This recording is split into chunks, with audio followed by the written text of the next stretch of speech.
Pánovi ministrovi Naďovi sa za tie 3 roky, ktoré je na čele ministerstva obrany, podarilo pretvoriť Slovensko na americkú kolóniu. Na pobočku Pentagonu. Ako oni pískajú, tak on salutuje. Mal tu svojho obľúbeného ministra obrany Spojených štátov amerických a keď som videl tie zalúbené pohľady, tak som o chvíľku o pánovi Naďovi aj pochyboval. Ale viete, pán Lloyd Austin, americký minister obrany, ten vie, prečo to robí. On bol kedysi jeden zo šéfov americkej zbrojovky Raytheon, ktorá ale brutálne zarába na tejto vojne, ale brutálne. Im rastú tak miliardovo zisky, že nikomu tak nerastú okrem Pfizeru. Raytheon, americká zbrojovka. Fajn, pán Lloyd Austin má svoje ciele, chce bohatnúť. Ale čo má z toho nať?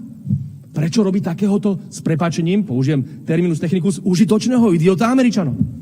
Prečo? Prečo nás zaťahuje do vojny? Čo my s touto vojnou máme?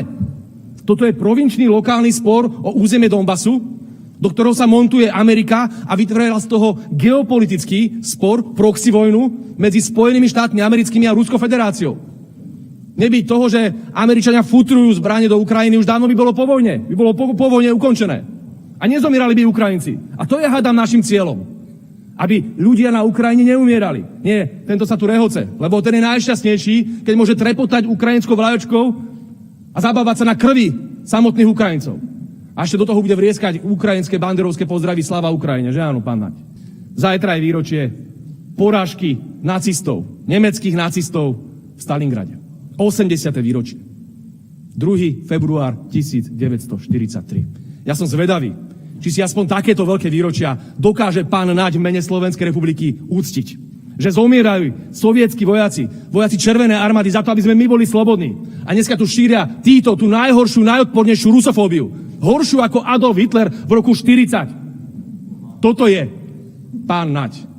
Hitlerovský slovník, nenávisť voči Rusom, zbrojenie, militarizmus a slúženie západným mocnostiam. Čo z toho má? Pýtam sa ešte raz, čo z toho má?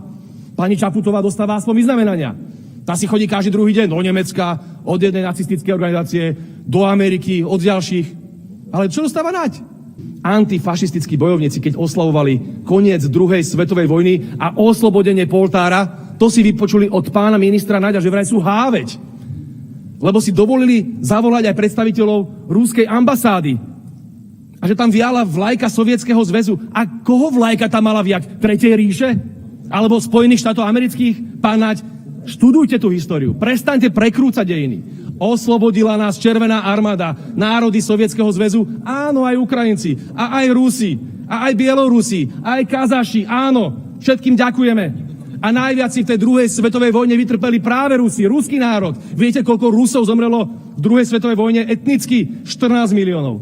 Ukrajincov 7 miliónov. Bielorusov 2,5 milióna. Pán Naď, naštudujte si to, prosím vás. Prestaneme podporovať sankcie proti Rusku, prestaneme zbrojiť Ukrajinu a konečne sa začneme starať o Slovákov, lebo tí si to zaslúžia. Kvôli vám tu je to obrovské zdražovanie, kvôli tomu, akým spôsobom zavádzate sankcie voči Rusku, akú nezmyselnú hospodárskú politiku robíte a ako slúžite Spojeným štátom americkým a ďalším západným veľmociam, čo je proti slovenským národným záujmom. Prestaňme s nenávisťou. Prestaňme s nenávisťou voči iným národom. Prestaňme s tým podhadzovaním sa západným mocnostiam a konečne začnime hovoriť o miery. Viete, história nás učí, že každá vojna jedného dňa skončí. Prečo to nemôže byť skôr? Prečo to nemôže byť už teraz? Prečo teraz musíme čakať rok, 2, 3, 4, 5, až kým sa konečne uráčia a pochopia, že Rusko sa nedá poraziť? Dohodnime sa s tými mocnosťami. Prestaňme bojovať, prestaňme zabíjať.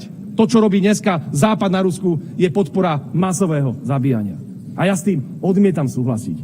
Budem vždy bojovať za mier a som rád, že na Slovensku je tak nádherne rozdelená spoločnosť v politike, že ľavica celkom jasne hovorí o miery a pravica celkom jasne o vojne. Ľudia si budú môcť vybrať vo voľbách vojnu, Naďa alebo Roberta Fica a teda mier.